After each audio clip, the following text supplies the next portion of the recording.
Hello everyone, welcome to JL Prayojan classes. आज हम लोग डिस्कस करने वाले हैं जेएसएससी,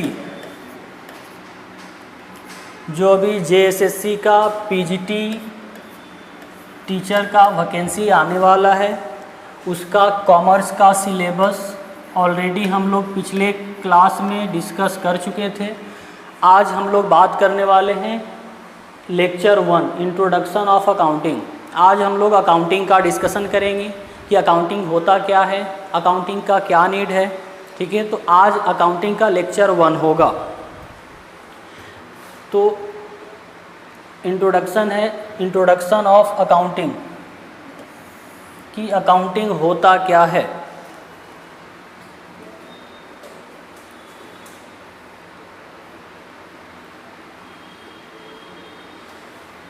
तो यहाँ पर मीनिंग ऑफ अकाउंटिंग है the American institute of certified public accountant, यानी AICPA। AICPA एक वर्ल्ड वाइड ऑर्गेनाइजेशन है, अकाउंटिंग बॉडी है, सबसे पुराना। तो उसके अकॉर्डिंग क्या डिफ़ाइन किया गया है अकाउंटिंग का, उसको आइए देख लेते हैं।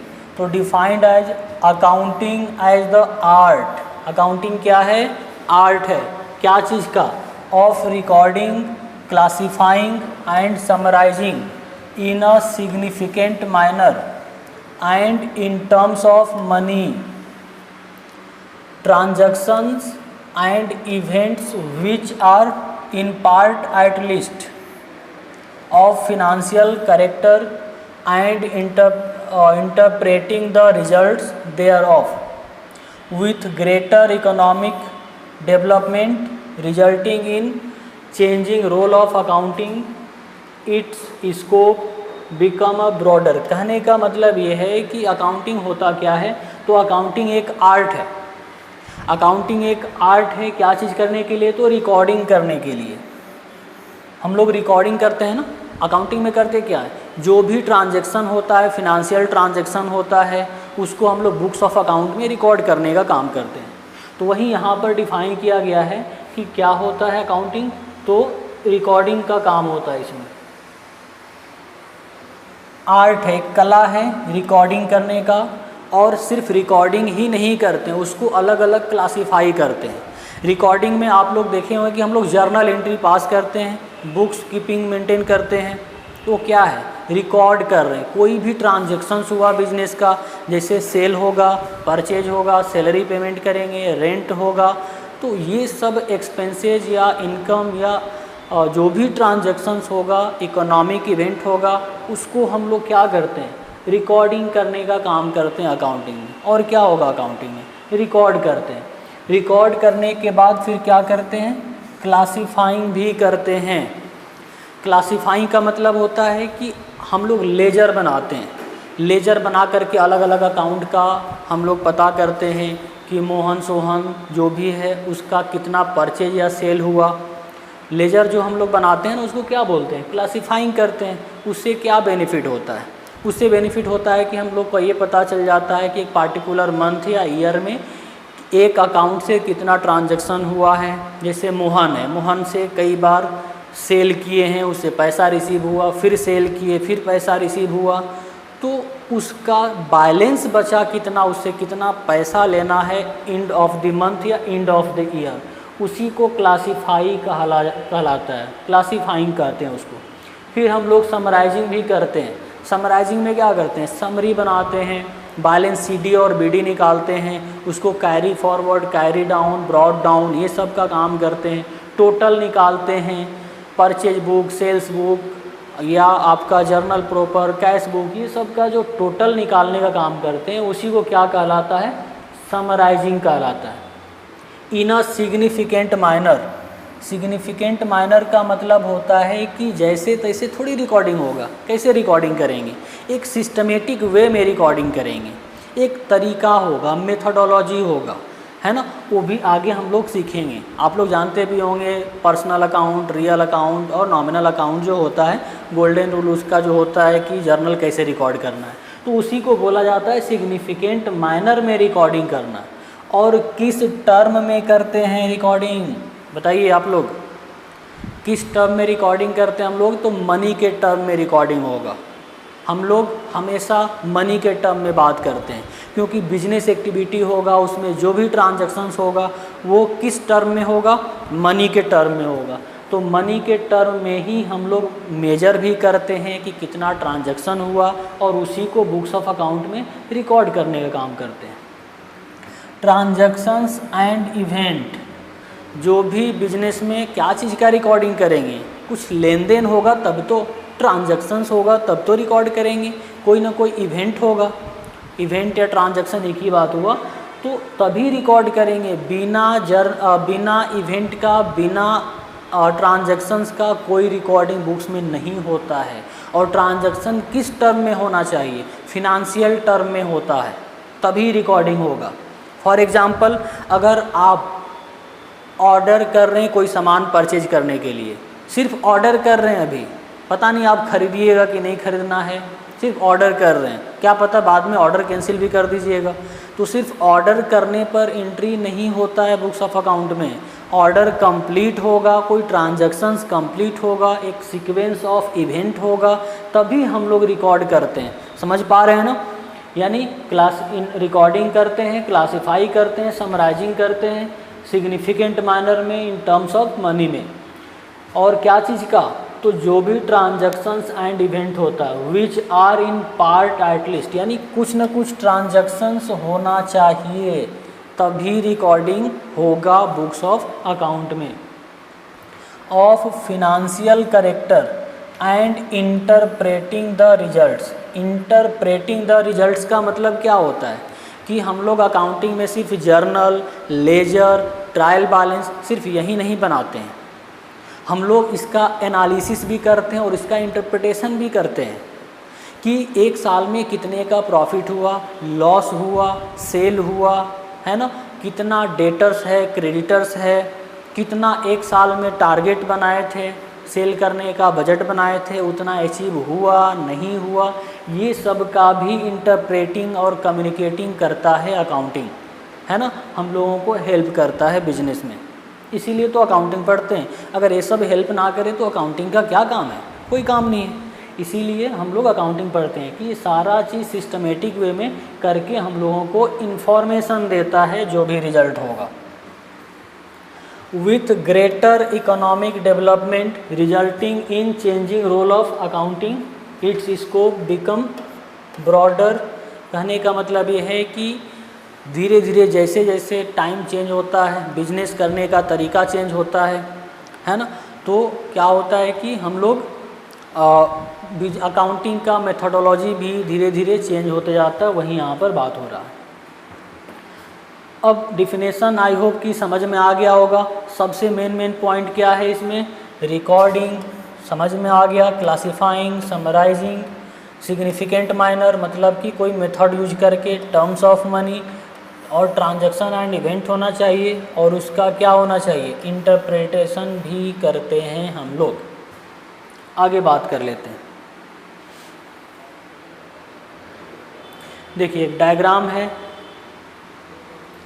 कि क्या होता है। पहले आपका इकोनॉमिक एक्टिविटी होगा, पहले क्या होगा, इकोनॉमिक एक्टिविटी होगा। इकोनॉमिक एक्टिविटी के बाद फिर क्या करेंगे, उसको अकाउंटिंग प्रोसेस करेंगे। अकाउंटिंग प्रोसेस यानी उसको रिकॉर्ड करेंगे, रिकॉर्ड करने के बाद उसको कम्युनिकेटिंग करेंगे अकाउंटिंग इन्फॉर्मेशन का। कम्युनिकेटिंग का मतलब क्या हुआ कि कितना सेल हुआ, कितना परचेज हुआ, कितना रेंट देना है, इस सब चीज़ का रिकॉर्डिंग करना और उसके बाद उसका कम्युनिकेट करना। इसके बाद कम्युनिकेशन करेंगे तभी तो जो भी फिनांशियल रिलेटेड यूजर हैं, कंपनी से रिलेटेड, बिजनेस से रिलेटेड, वो अपना डिसीजन ले पाएंगे, है ना। क्योंकि जैसे कोई कंपनी है, कंपनी में कोई इन्वेस्टर इन्वेस्ट करना चाहता है, या कंपनी का शेयर होल्डर है या डायरेक्टर है, वो जानना चाहता है ना कि कंपनी का प्रॉफिट है या लॉस है, कितना प्रॉफिट है, फ्यूचर में क्या एक्सपेक्टेड प्रॉफिट है। तो वही इंफॉर्मेशन प्रोवाइड करता है अकाउंटिंग, किसको, यूजर्स को। यूजर में इंटरनल यूजर भी होते हैं और एक्सटर्नल होते हैं, आगे हम लोग बात करेंगे इसके बारे में। और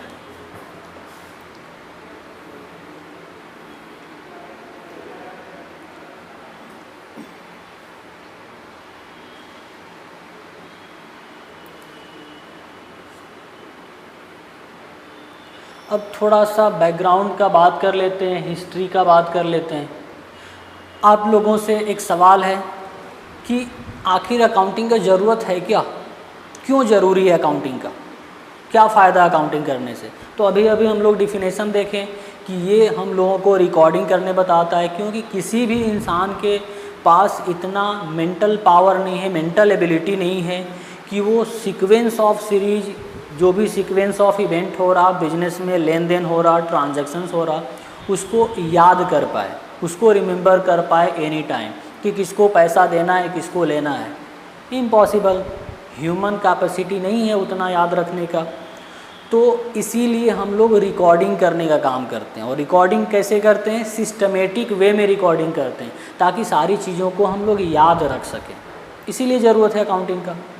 तो बहुत पहले अगर हम बात करें, जैसे कि accounting enjoy a remarkable heritage. The history of accounting is as old as civilization. The seeds of accounting were most likely first sown in Babylonia and Egypt around 4000 BC, who recorded transactions of payment of wage and taxes on clay tablets.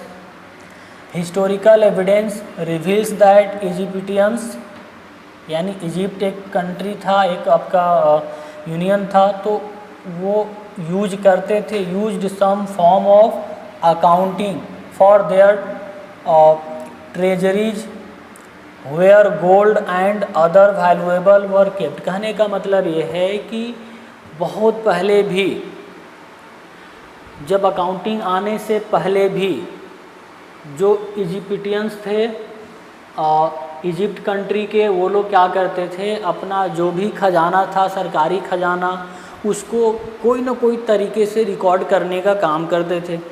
किसको कितना salary payment कर रहे हैं, क्या wages payment कर रहे हैं, उसको रिकॉर्ड करने का काम कहीं ना कहीं करते थे। भले सिस्टमेटिक वे में ना करते हों, उतने पॉपुलर जो मेथोडोलॉजी है रिकॉर्ड करने का, उस वे में ना करते हों, लेकिन रिकॉर्डिंग करते थे।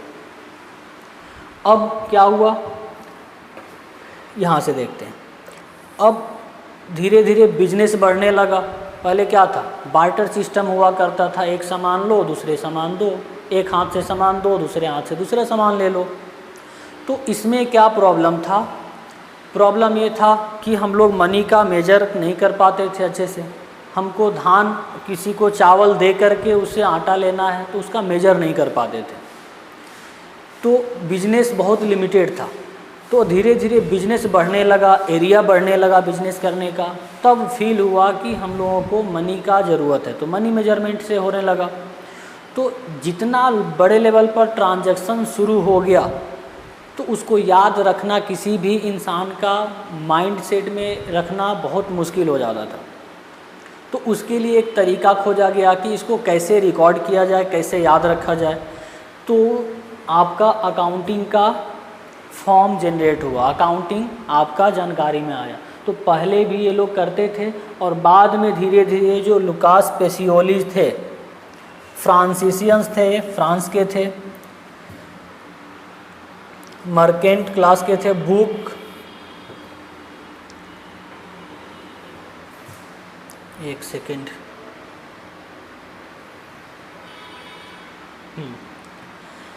डायरेक्टली इसमें से क्या हम लोग को देखना है कि फर्स्ट टाइम जो थे लुकास पेसियोली, ये 1494 में 1494 में फर्स्ट टाइम ये लाए अकाउंटिंग सिस्टम, एक रूल बना दिए, एक सिस्टमेटिक तरीका बना दिए कि कैसे रिकॉर्ड करना है। नहीं तो इससे पहले क्या था, लोग रिकॉर्ड करते थे लेकिन अपने तरीके से रिकॉर्ड करते थे। जैसे हम लोग घर में रिकॉर्ड करते हैं ना, दूध वाले को कितना पैसा देना है, न्यूज़पेपर वाले को कितना पैसा देना है ना, ट्यूशन फीस कितना देना है। तो घर का खर्चा का रिकॉर्ड हम लोग करते हैं या मम्मी पापा करते हैं। तो कैसे रिकॉर्ड करते हैं, रिकॉर्ड तो करते हैं लेकिन हैफेजड माइनर में करते हैं, कोई सिस्टमेटिक तरीके से नहीं करते हैं, जिसको कि जो लिखा है सिर्फ वही समझ पाएगा, है ना, सब लोग नहीं समझ पाएगा।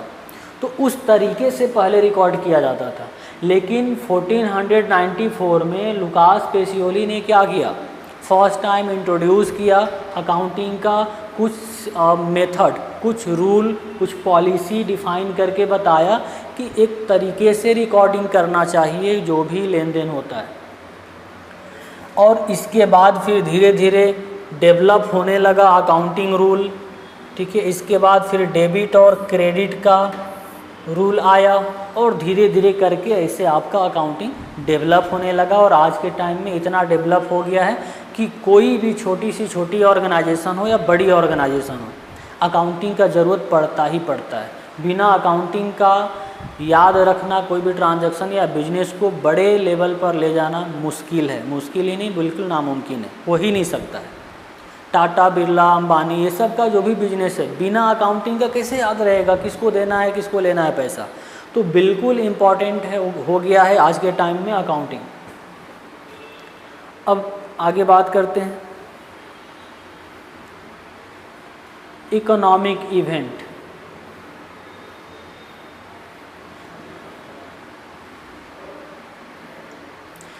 जो हम लोग देखे थे ना, अभी देखे हम लोग कि अकाउंटिंग होता क्या है, उसका देखे अकाउंटिंग इज एन आर्ट, एक आर्ट होता है।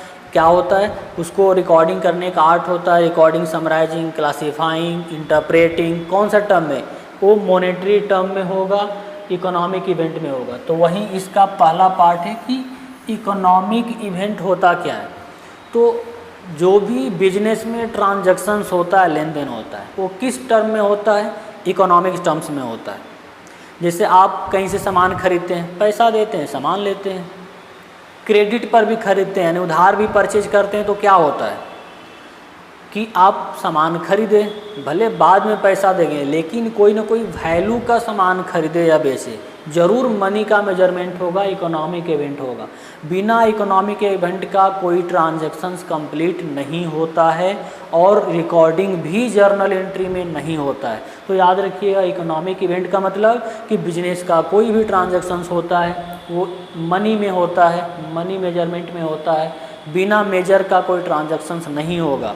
और जब तक कोई चीज़ का मेजर नहीं कर पाएंगे हम लोग मनी में, तब तक उसको बुक्स ऑफ अकाउंट में रिकॉर्डिंग भी बिल्कुल नहीं होता है। आपके पास मान लीजिए कि कोई भी सोने का खदान है, पता ही नहीं कितने का, अरबों खरबों कितने डॉलर का है, किसी को पता ही नहीं, वैल्यू लगा ही नहीं पा रहे हैं, उसको मनी में मेजर नहीं कर पा रहे हैं, तो उसको बुक्स ऑफ अकाउंट में रिकॉर्ड नहीं होगा, मतलब नहीं होगा। तो इसीलिए मनी मेजरमेंट होना ज़रूरी है, इकोनॉमिक इवेंट होना ज़रूरी है, तभी रिकॉर्डिंग होगा कोई भी चीज़ का। जैसे sale of merchandise to the customer, जैसे कि बिजनेस हाउसेज सामान बेचती है कस्टमर्स को।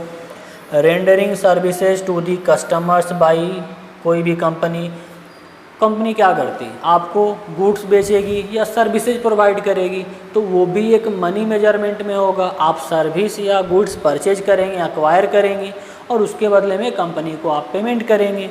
तो क्या हुआ यहाँ पर, इकोनॉमिक इवेंट हुआ ना, पैसे में लेन देन हुआ।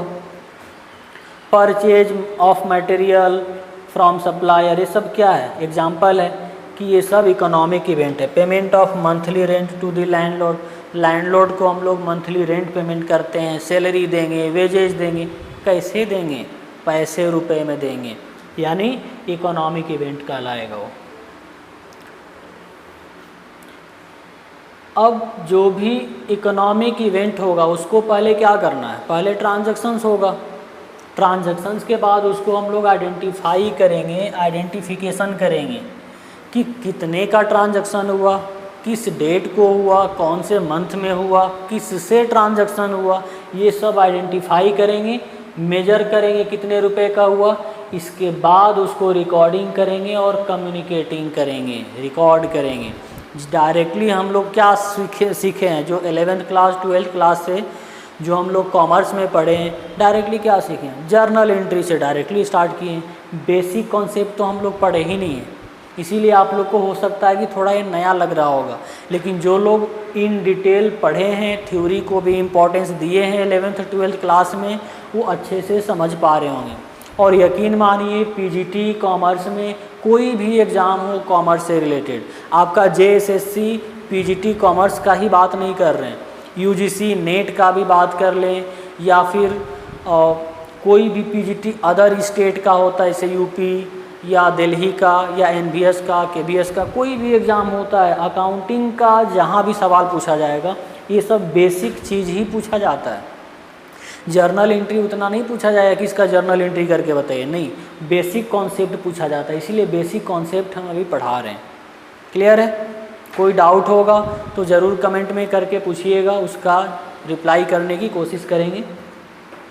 तो पहले क्या होता है, ट्रांजैक्शन होगा, इकोनॉमिक इवेंट होगा, इसके बाद उसको आइडेंटिफाई करेंगे कि कौन से अकाउंट में ले जाना है, कौन सा ट्रांजैक्शन हुआ है, उसका मेजर करेंगे कितने पैसे का हुआ, तब उसको रिकॉर्डिंग करेंगे, रिकॉर्डिंग करने के बाद तब उसको कम्युनिकेट करने की काम करेंगे, कम्युनिकेशन करेंगे।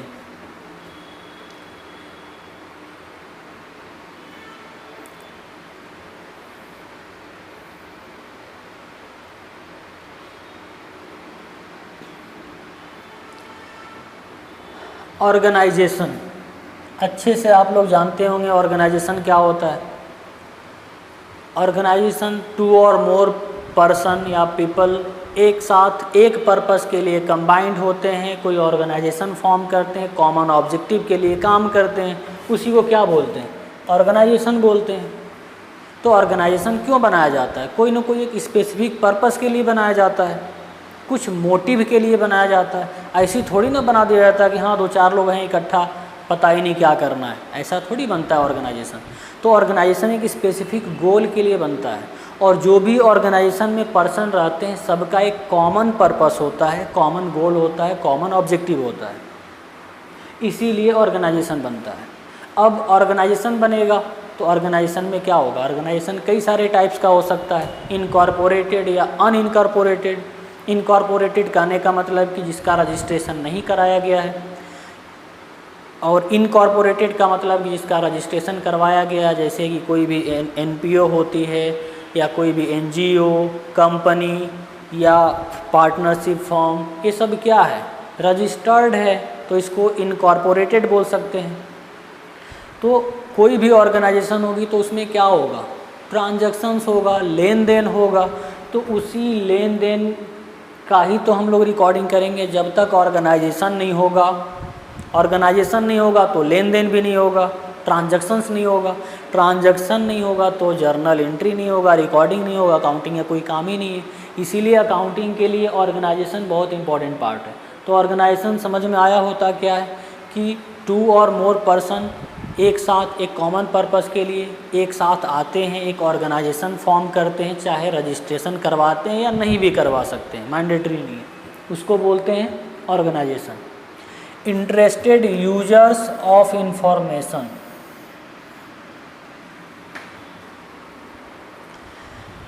इंफॉर्मेशन क्या हुआ, अभी हम लोग देखें अकाउंटिंग होता है, अकाउंटिंग से क्या निकल के आता है, इंफॉर्मेशन निकल के आता है कि एक साल में कितना प्रॉफिट हुआ, कितना लॉस हुआ, कितने का सेल हुआ, है ना, फ्यूचर में क्या एक्सपेक्टेड ग्रोथ है, क्या प्रॉफिट होगा, ये सब क्या है, अकाउंटिंग डेटा से ही तो हम लोग को इन्फॉर्मेशन मिलेगा।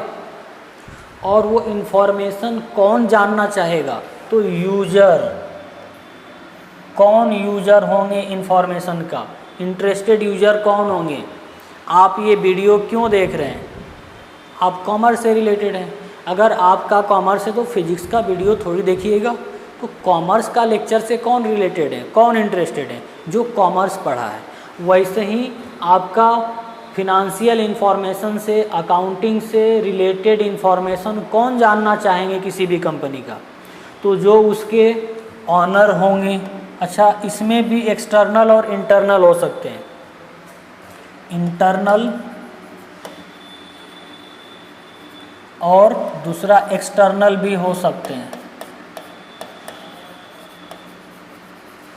इंटरनल में आ सकते हैं कि आपका जो ऑनर होंगे, है ना, ऑनर के बाद मैनेजमेंट होगी जो काम कर रही है, मैनेजमेंट के बाद जो होगा आपका एम्प्लॉई। ये सब कौन होते हैं, इंटरनल यूजर होते हैं, यानी कंपनी के अंदर वाले लोग। हर कोई जानना चाहता है, ऑनर जानना चाहता है कि एक साल में कितना प्रॉफिट हुआ, कितना लॉस हुआ। मैनेजमेंट भी जानना चाहती है कि कितना इफ़िशिएंटली काम हुआ है, सो दैट कि हम लोग का प्रमोशन होगा। जाहिर सी बात है कि कंपनी का अच्छा काम होगा, प्रॉफिट ज़्यादा होगा, मतलब मैनेजमेंट इफ़िशिएंट काम किया है। जब मैनेजमेंट इफ़िशिएंट काम किया है तो वो भी जानना चाहेगा कि अच्छा हुआ है कि नहीं। अगर अच्छा होगा तभी तो उसको प्रमोशन मिलेगा। वैसे एम्प्लॉई भी जानना चाहती है कि कैसा काम हुआ है, तभी उसको भी प्रमोशन मिलेगा, सैलरी हाइक होगा, बढ़ेगा। अब एक्सटर्नल यूजर में कौन आ जाएंगे? गवर्नमेंट। गवर्नमेंट क्यों जानना चाहती है किसी भी कंपनी का? फॉर एग्जांपल रिलायंस कंपनी का प्रॉफिट हुआ, लॉस हुआ, क्या अकाउंटिंग हुआ है, उसको क्यों जानना चाहती है गवर्नमेंट? गवर्नमेंट को क्या मतलब है?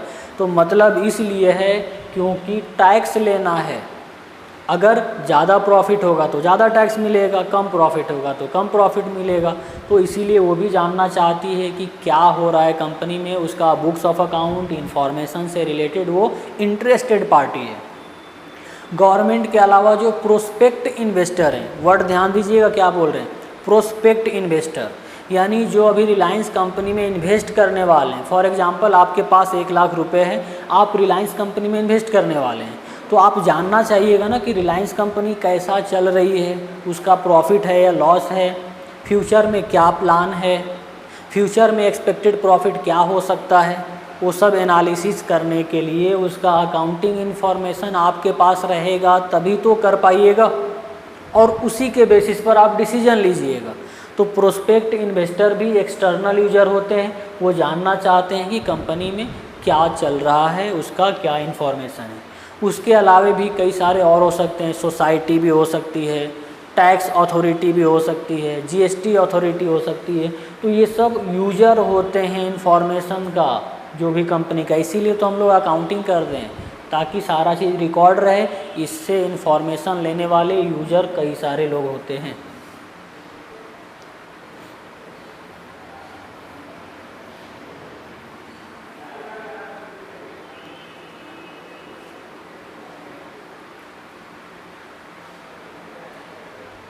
और जो यूजर होते हैं वो क्या करते हैं, इन्फॉर्मेशन को यूज करके अपना डिसीजन बनाते हैं।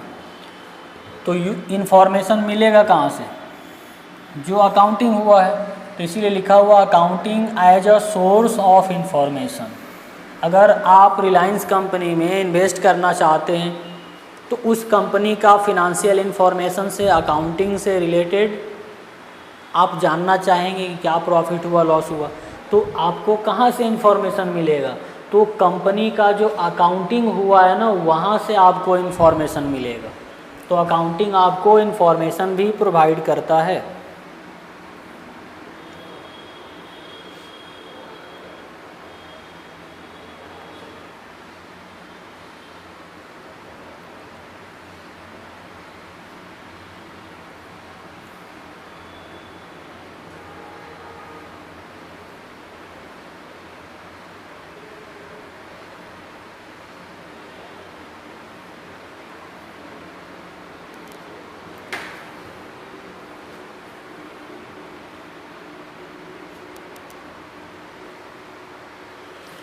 अब बात कर लेते हैं अकाउंटिंग का क्वालिटी क्या होता है, कैरेक्टरिस्टिक्स के बारे में।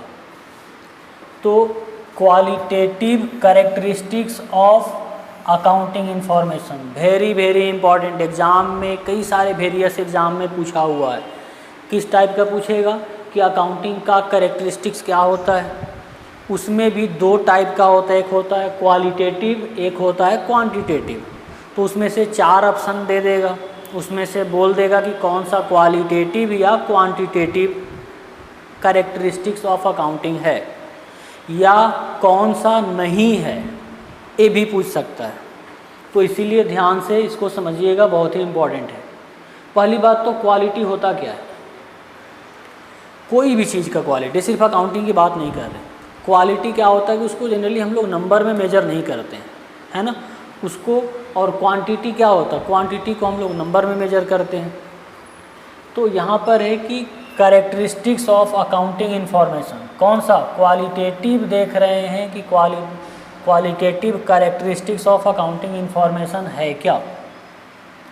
तो qualitative characteristics are the attributes of accounting information which tends to enhance its understanding, यानी वो आपको अंडरस्टैंडिंग यूजफुलनेस बताता है कि अकाउंटिंग का क्या है। तो इसमें पहला कैरेक्टरिस्टिक्स क्या है?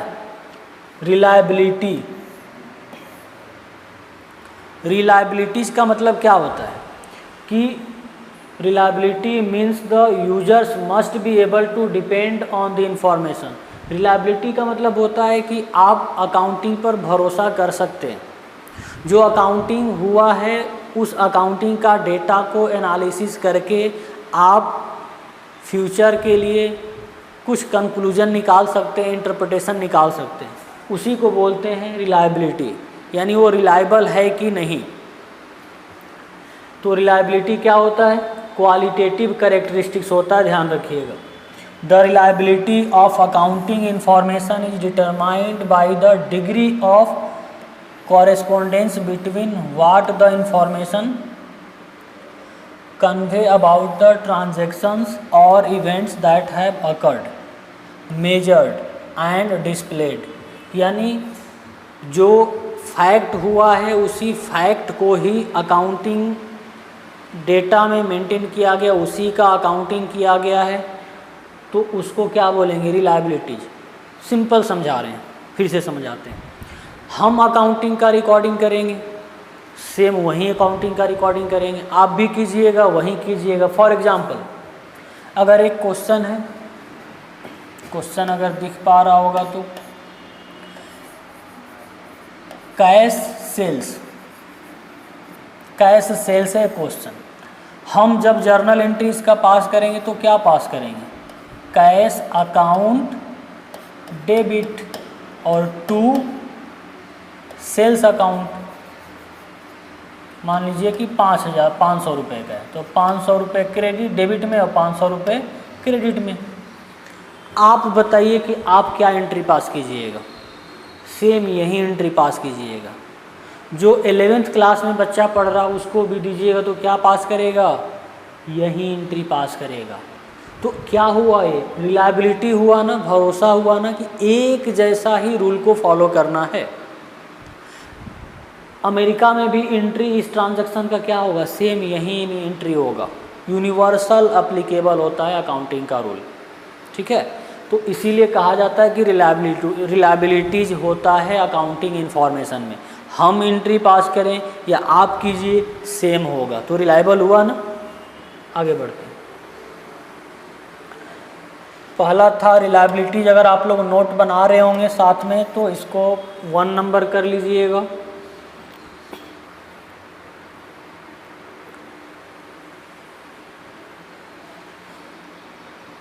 दूसरा है रेलिवेंस। रेलिवेंस में क्या होता है? To be relevant information must be available in time, must help in prediction and feedback and must influence the decisions of user by helping them form prediction about the outcome of past, present और future events, confirming और correcting their past evaluations. कहने का मतलब relevance वो होता है जो कि आपको जो इन्फॉर्मेशन चाहिए वो इन्फॉर्मेशन ही प्रोवाइड करता है। जैसे मैंने अभी एग्जांपल लिया कि आप ये वीडियो क्यों देख रहे हैं, क्योंकि आपको कॉमर्स से रिलेटेड जानकारी चाहिए।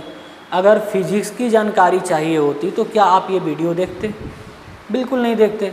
तो वही चीज़ है रेलिवेंस, जो आपको इन्फॉर्मेशन चाहिए डिसीजन मेकिंग के लिए, वही डिसीजन मेकिंग के लिए इन्फॉर्मेशन अकाउंटिंग प्रोवाइड करता है, उसी को बोलते हैं रेलिवेंस। पास्ट का डेटा, प्रेजेंट के डेटा दोनों प्रोवाइड करेगा और उसी के बेसिस पर यूजर क्या करेगा? फ्यूचर के लिए डिसीजन ले पाएगा। फिर है अंडरस्टैंडेबिलिटी। याद रखिएगा ये सब क्वालिटेटिव है, क्वांटिटेटिव नहीं है। अंडरस्टैंडेबिलिटी का मतलब क्या होता है कि बिल्कुल सिंपल हो, सबको आसानी से समझ में आ जाए।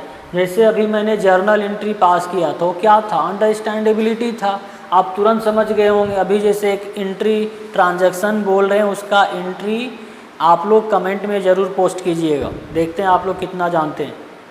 ट्रांजैक्शन है, क्वेश्चन है आपका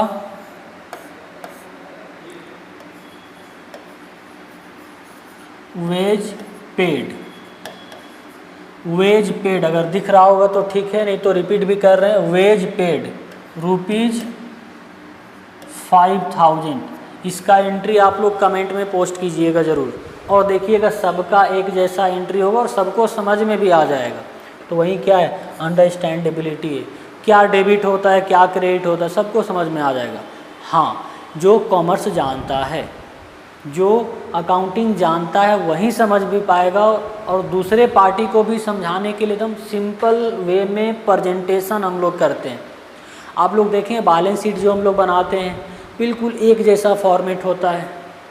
जर्नल बनाते हैं वहीं 5 फॉर्मेट होता है, डेट, पार्टिकुलर, एलएफ, डेबिट का अमाउंट, क्रेडिट का अमाउंट। लेजर भी बनाते हैं तो वहीं 8 कॉलम होता है। क्या है, अंडरस्टैंडेबिलिटी है, एक जैसा रहने से सबको आसानी से समझ में आ जाता है।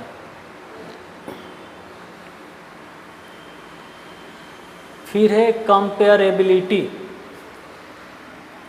इस वे में हम लोग अकाउंटिंग मेंटेन करते हैं सो दैट कि एक ऑर्गेनाइजेशन का फिनंशियल इंफॉर्मेशन या अकाउंटिंग को दूसरे कंपनी के अकाउंटिंग या फिनंशियल इंफॉर्मेशन को क्या कर सकते हैं, कंपेयर कर सकते हैं आसानी से।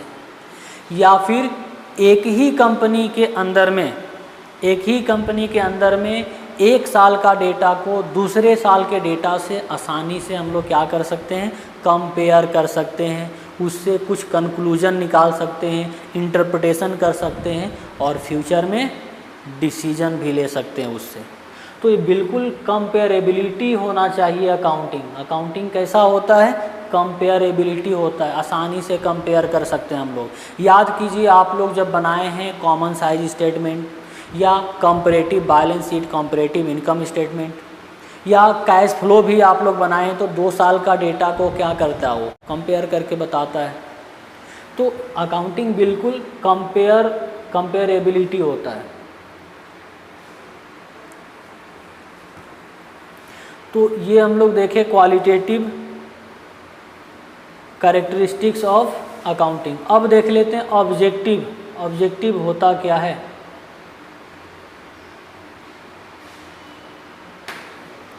ऑब्जेक्टिव्स ऑफ अकाउंटिंग, आखिर अकाउंटिंग हम लोग करते क्यों हैं, कुछ ना कुछ पर्पस होता है। हर इंसान का कुछ ना कुछ पर्पस होता है कोई भी काम करने का। आप पढ़ाई क्यों कर रहे हैं, जॉब लेने के लिए, पैसा कमाने के लिए, है ना। तो कोई भी इंसान काम करता है तो बिना ऑब्जेक्टिव का काम नहीं करता है। तो वैसी अकाउंटिंग भी हम लोग क्यों करेंगे, क्योंकि उसका स्पेसिफिक ऑब्जेक्टिव है।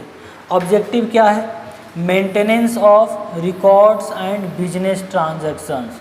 क्योंकि बिजनेस का ट्रांजैक्शंस होगा तो उसको बिजनेसमैन याद नहीं रख पाएगा, तो याद कौन दिलाएगा, अकाउंटिंग।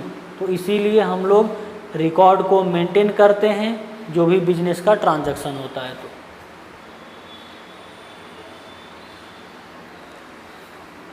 इसके बाद क्या है objective, calculation of profit and loss. Profit and loss कैसे कैलकुलेट हो पाएगा, जब तक अकाउंटिंग नहीं होगा, जर्नल नहीं होगा, लेजर नहीं होगा, ट्रायल बैलेंस नहीं होगा, कुछ एरर जो होगा उसका रेक्टिफिकेशन नहीं करेंगे, तब तक फाइनल अकाउंट नहीं बना पाएंगे। और हर एक businessman end of the year, या बिजनेसमैन ही नहीं, बिजनेस से एसोसिएटेड जो लोग भी यूजर हैं, चाहे इंटरनल या एक्सटर्नल, हर कोई जानना चाहता है कि एक साल में कितना प्रॉफिट या लॉस हुआ। तो calculation of profit and loss करने में भी कौन मदद करता है, क्या बिजनेस स्टडी करेगा, नहीं। क्या मैनेजमेंट स्टडी करेगा, बिल्कुल नहीं। अकाउंटिंग आपको हेल्प करता है, वो भी कौन सा अकाउंटिंग, अकाउंटिंग का भी कई सारा ब्रांच होता है, आगे हम लोग डिस्कशन करेंगे कमिंग लेक्चर में। और ज़रूर कमेंट करके बताइएगा लेक्चर समझ में आ रहा है कि नहीं, तो कमिंग लेक्चर में डिस्कशन करेंगे। तो यहाँ पर फिनंशियल अकाउंटिंग हम लोगों को मदद करता है प्रॉफिट और लॉस कैलकुलेशन करने में।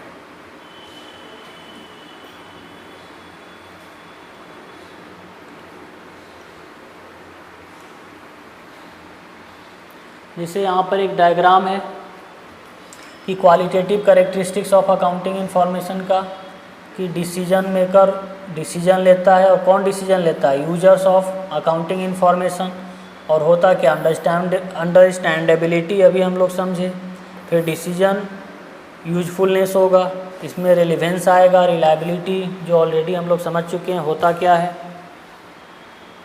आगे देखते हैं।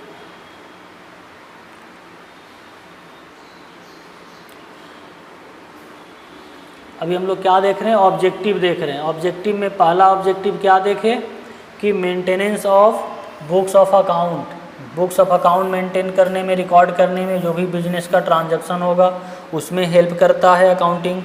प्रॉफिट या लॉस कैलकुलेशन करने में भी हेल्प करता है अकाउंटिंग। बिना अकाउंटिंग का ये इम्पॉसिबल है कि प्रॉफिट कैलकुलेट कर पाएँ।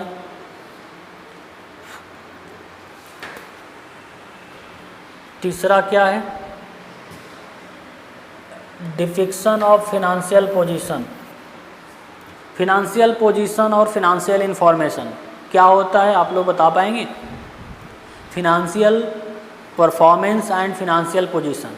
फिनेंशियल पोजीशन का मतलब होता है कि बैलेंस शीट बना करके पता चलता है फिनेंशियल पोजीशन, कि कितना एसेट है और कितना लायबिलिटीज है, ये पता चलता है बैलेंस शीट बना करके, उसको बोलते हैं फिनेंशियल पोजीशन। फिनेंशियल परफॉर्मेंस कैसे पता चलता है, statement of profit and loss account बना करके। तो फिनेंशियल परफॉर्मेंस का मतलब कि कितना प्रॉफिट हुआ, कितना लॉस हुआ during the particular period of time. और फिनेंशियल पोजीशन किसी एक पार्टिकुलर डेट को बताता है कि कंपनी के पास कितना एसेट और कितना लायबिलिटीज़ है। तो ये भी कैसे पॉसिबल है, अगर किसी कंपनी का, जैसे हम लोग सुनते हैं ना, देश का, अपने देश का अमीर आदमी कौन है, तो कभी अडानी कभी अंबानी रहता है। पूरे दुनिया का अमीर आदमी कौन है, तो कभी जेफ बेजोस कभी एलन मस्क रहता है। तो इसका कैसे वैल्यूएशन किया जाता है, तो अकाउंटिंग मेथड से ही वैल्यूएशन लगाया जाता है। अकाउंटिंग मेथड से उसका सारा प्रॉपर्टी को रिकॉर्ड किया जाता है, उसका नेटवर्थ निकाला जाता है, उसका फिनेंशियल पोजीशन क्या है वो निकाला जाता है, तभी पता चलता है कि कौन अमीर है या गरीब जो भी है। तो ये कौन हेल्प करता है फिनेंशियल पोजीशन भी निकालने में, अकाउंटिंग।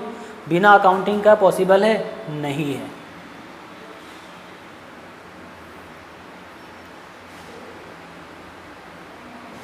और ऑब्जेक्टिव क्या है, पर्पस क्या है अकाउंटिंग बनाने का, तो providing accounting information to its user.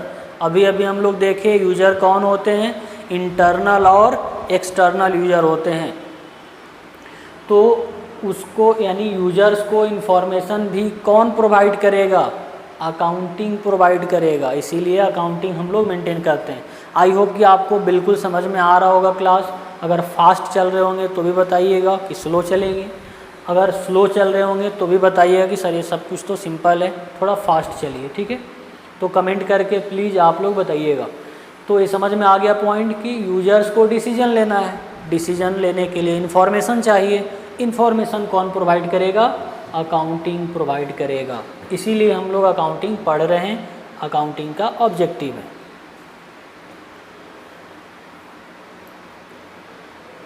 अब देखते हैं कि ऑब्जेक्टिव तो देख लिए, अब रोल क्या है अकाउंटिंग का, या इम्पोर्टेंस भी समझ सकते हैं। तो रोल क्या है, आखिर हम लोग के बिजनेस में अकाउंटिंग क्या रोल प्ले करता है। तो क्या रोल प्ले करेगा, वहीं जो ऑब्जेक्टिव देखें, ऑब्जेक्टिव ही आपको रोल प्ले करके बताता है। जो अकाउंटिंग है ये क्या करेगा, सिस्टमेटिक वे में रिकॉर्ड करेगा डेटा को, जो भी प्रॉफिट एंड लॉस है उसको कैलकुलेट करके बताएगा, फिनेंशियल परफॉर्मेंस बताएगा, फिनेंशियल पोजीशन कि कंपनी के पास कितना एसेट्स है, कितना लायबिलिटीज़ है, ये सब करके बताएगा। यही रोल है अकाउंटिंग का। और फिनेंशियल इंफॉर्मेशन भी देगा, क्वालिटेटिव और क्वांटिटेटिव, ताकि जो भी यूजर हैं कंपनी से रिलेटेड उसको यूज कर पाएँ और डिसीजन मेकिंग कर पाएँ। अब कुछ बेसिक टर्म इन अकाउंटिंग देख लेते हैं कि अकाउंटिंग में बेसिक कुछ टर्म हम लोग यूज करेंगे, ठीक है, वर्ड का यूज करेंगे। तो वर्ड होता क्या, उसका मीनिंग क्या है। जैसे एंटिटी यूज करेंगे, तो एंटिटी का मतलब क्या है, जो बिजनेस ऑर्गेनाइजेशन है। आपका रिलायंस कंपनी क्या है, ये भी एंटिटी है। जेएल प्रायोजन क्लासेस, ये भी क्या है, एक एंटिटी है।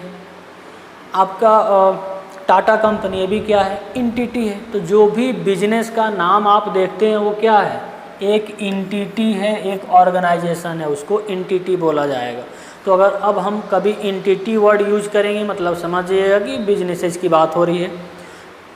ज़रूरी नहीं है बिजनेसेस का ही, किसी न किसी ऑर्गेनाइजेशन की बात हो रही है। ऑर्गेनाइजेशन बिजनेस करने वाला भी हो सकता है और बिजनेस नहीं करने वाला भी हो सकता है। ट्रांजैक्शंस ऑलरेडी हम लोग समझ चुके हैं। ट्रांजैक्शन क्या होता है, जब भी लेन देन होगा, कुछ सामान सेल करेंगे, परचेज करेंगे, वेजेज पे करेंगे, सैलरी पे करेंगे, रेंट पे करेंगे, वो सब क्या है, ट्रांजैक्शन उसको बोलते हैं।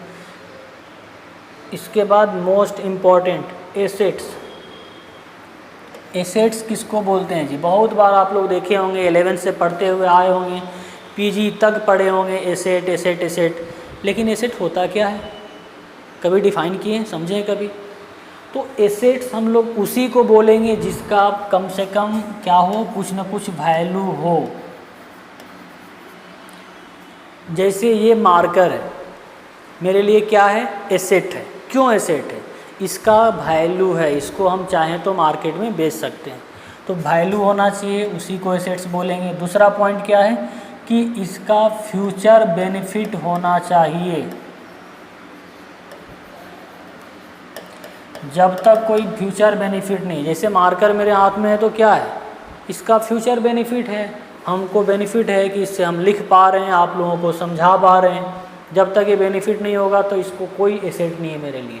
तीसरा पॉइंट है कि कैन बी कन्वर्टेड, चाहें तो आप इसको नोट कर सकते हैं,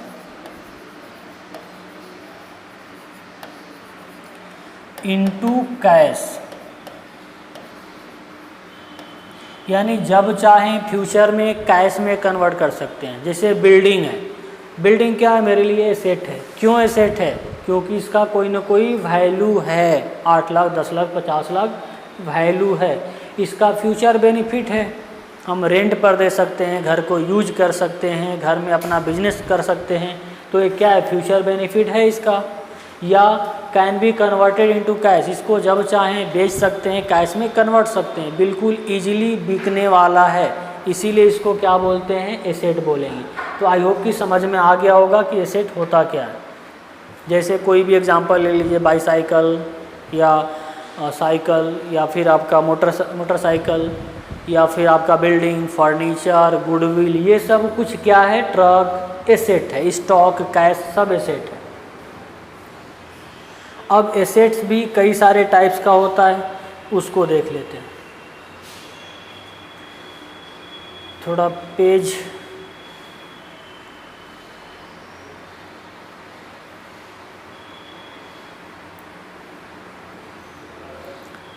दिख रहा होगा, लेकिन थोड़ा उल्टा दिख रहा होगा, थोड़ा सा मैनेज कीजिएगा।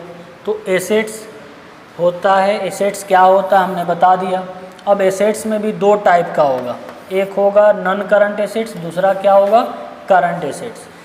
नॉन करंट एसेट्स का मतलब क्या होता है, वैसे एसेट्स जिसका यूज मोर देन 1 ईयर करने वाले हैं, या जिसको 1 साल से ज़्यादा टाइम के बाद हम लोग कैश में कन्वर्ट करने वाले हैं, उसको क्या बोलेंगे, नॉन करंट एसेट्स बोलेंगे। क्लियर है?